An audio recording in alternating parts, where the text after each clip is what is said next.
Hello student, स्वागत है एक बार फिर से आपका हिंदी पाठशाला क्लासेस में। तो आज स्टूडेंट हम बात करने वाले हैं उपसर्ग क्या होता है और प्रत्यय के बारे में हम बात करने वाले हैं तथा इसको हम किस तरीके से पहचानेंगे कि उपसर्ग है और ये है प्रत्यय। ठीक है, तो वीडियो के एंड तक जरूर जुड़े रहिएगा, ये वीडियो आपके लिए काफी हेल्पफुल होने वाली है। तो चलिए हम वीडियो को शुरू करते हैं अब। तो सबसे पहले हम जानेंगे कि उपसर्ग क्या है। आप लोग को इस तरीके से स्क्रीन पे दिख रहा होगा कि उपसर्ग क्या है, मैंने क्वेश्चन डाला हुआ है। अब चलिए इसका हम आंसर जान लेते हैं। ठीक है, तो बच्चों उपसर्ग वे शब्दांश होते हैं जो किसी शब्द के पहले जुड़ते हैं। अब इसको हम उदाहरण के तौर पे कैसे जानेंगे, तो चलिए आइए हम देख लेते हैं। अभी आपके सामने यहाँ पे मैं लिख रही हूँ सत्य। ठीक है, इस तरीके से मैं लिख रही हूँ सत्य, जिसे बोला जाता है सच। सत्य को हम सच भी बोलते हैं। अब इसके हम पहले क्या लगाएंगे, इसके पहले लगेगा उपसर्ग, जो कि आप लोग इस तरीके से देख सकते हैं। तो सत्य को हम लोग किस में बदलेंगे, असत्य में। और असत्य मीन्स क्या होता है, झूठ होता है। ठीक है, अब जो अ लगा हुआ है वो क्या है, उपसर्ग है। इसको आपको क्या रखना है, ध्यान में रखना है। कुछ और हम उदाहरण के तौर पे जानेंगे जिससे कि आपको और अच्छे तरीके से समझ में आ जाए। अब हम दूसरा उदाहरण देख लेंगे जिससे कि आपको अच्छी तरीके से समझ में आ जाए। तो अभी हम क्या लिखेंगे, लिखेंगे अभी न्याय। ठीक है, न्याय हम लिखने वाले हैं यहाँ पे।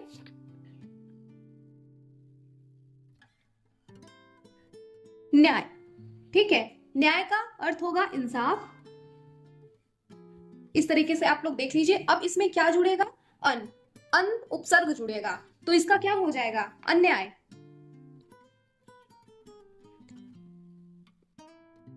अभी आप लोग देख सकते हैं इसमें क्या जुड़ा है, अन जुड़ा हुआ है। तो अन क्या है, ये है उपसर्ग। मैं आपको फिर से बता दे रही हूँ, उपसर्ग वे शब्दांश होते हैं जो किसी शब्द के पहले जुड़ते हैं। ठीक है, इसको आपको ध्यान में रखना है। और इस तरीके से मैं कुछ आपको उदाहरण के तौर पे बता दूंगी। अगर वो शब्द आपको दिखते हैं तो आप तुरंत पहचान जाओगे कि ये उपसर्ग है। ठीक है, वो किस तरीके से आप पहचानोगे, प और अन आए तो क्या होगा, उपसर्ग होगा।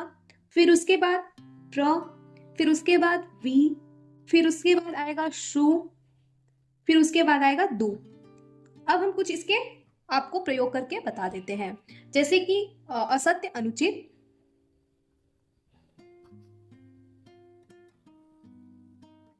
फिर उसके बाद प्रारंभ प्रसिद्ध,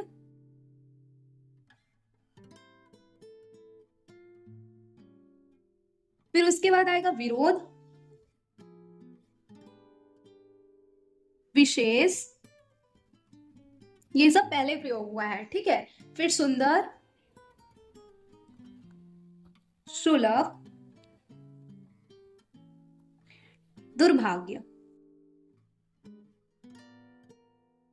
इस तरीके से आप लोग समझ सकते हैं कि ये उपसर्ग है। ठीक है, जो पहला शब्द जुड़ता है वो उपसर्ग कहलाता है। तो आई होप आप लोग को उपसर्ग समझ में आया होगा। तो अब हम बात कर लेते हैं प्रत्यय का। तो आई होप आप लोगों को उपसर्ग पता हो गया होगा कि उपसर्ग पहले लगता है। ठीक है, अब हम बात कर लेते हैं प्रत्यय के बारे में, जो कि प्रत्यय बहुत ज्यादा इंपॉर्टेंट होता है जिस तरीके से उपसर्ग होता है। तो प्रत्यय वे शब्दांश होते हैं जो किसी शब्द के अंत में जुड़ते हैं और उन्हें नया शब्द बनाते हैं, वो प्रत्यय कहलाते हैं। अब इसका हम कुछ उदाहरण देख लेंगे जिससे कि आपको प्रत्यय के बारे में अच्छी तरीके से समझ में आ जाए। तो चलिए उसका उदाहरण हम लोग देख लेते हैं। जैसे कि आप लोग के सामने मैं एक शब्द दे रही हूं, बालकपन। यहाँ पे बालक प्लस पन। अब यहाँ पे आप लोग देख रहे होंगे ये पन जो है वो क्या कहलाएगा, प्रत्यय कहलाएगा। ठीक है, प्रत्यय कहलाएगा। इसका अर्थ क्या बनेगा, बालकपन। ठीक है, इस तरीके से आप लोग को दिख रहा होगा। अब हम बात कर लेते हैं कुछ और उदाहरण के बारे में जिससे कि आपको एकदम बढ़िया तरीके से याद हो जाए।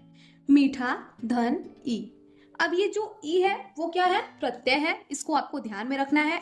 और इसका अर्थ क्या बनेगा, मिठाई। ठीक है, अब हम तीसरा तीसरा उदाहरण की बात कर लेते हैं, करधन ता। करधन ता, जो करधन ता है वो इसका क्या हो जाएगा, कर्ता। ठीक है, वैसे तो कर होगा और इसमें क्या जुड़ा हुआ है, ता जुड़ा हुआ है लास्ट में, तो ये कर्ता हो जाएगा। अब हम कुछ प्रमुख प्रत्यय के बारे में जान लेते हैं जो कि एग्जाम में पूछे जाते हैं अक्सर। तो उसमें से सबसे पहले हम देखेंगे सच। अब इस तरीके से उदाहरण डाल दे रहे हैं। और फिर हम लिखेंगे सच धनता। ये ता जो है वो प्रत्यय है और इसका अर्थ होगा सच्चाई। ठीक है, अब हम दूसरा लिखेंगे वीरपन। वीर प्लस पन। अब ये जो पन है वो प्रत्यय है, यहां मैं डाल दे रही हूं प्रत्यय। ठीक है, ये प्रत्यय है और इसका क्या होगा, वीरपन। फिर उसके बाद हम कुछ और उदाहरण देंगे आपको। टूट आना। ठीक है, टूट अना, सॉरी टूट अना होगा इसका, टूट प्लस अना। अना जो है वो क्या हो जाएगा, प्रत्यय हो जाएगा। आप लोग को ये ध्यान में रखना है और इसका अर्थ होगा टूटना। इस तरीके से आपको मैंने उदाहरण दे दिया, आप लोग इसे समझ लीजिए। मैं आप लोग को फिर से बता देती हूँ, रिवीजन करा देती हूँ। जो उपसर्ग होता है वो पहले जुड़ता है और जो प्रत्यय होता है वो अंत में जुड़ता है। इतना आपको ध्यान में रखना है और ये अगर आप याद कर लेंगे तो आप इसको आसानी से सॉल्व कर देंगे। ठीक है, तो मैं आपको कुछ क्वेश्चंस दे रही हूँ जिससे कि आप लोग को कमेंट में बताना है। ठीक है, पागलपन क्या है, मतलब पागलपन का आप लोग को प्रत्यय बताना है और उपसर्ग में मैं आपको बता रही हूँ अति सुंदर। ठीक है, ये दोनों को आप लोग को मुझे कमेंट करना है और बताना है। ठीक है, कि आप लोग को ये समझ में आया या नहीं आया। ठीक है, आई होप आप लोग को ये वीडियो पसंद आई होगी। तो ऐसी ही वीडियो के लिए हिंदी पाठशाला क्लासेस को सब्सक्राइब कर दीजिएगा। मिलते हैं अगली एक ऐसी ही टॉपिक के साथ, तब तक के लिए थैंक यू, टेक केयर।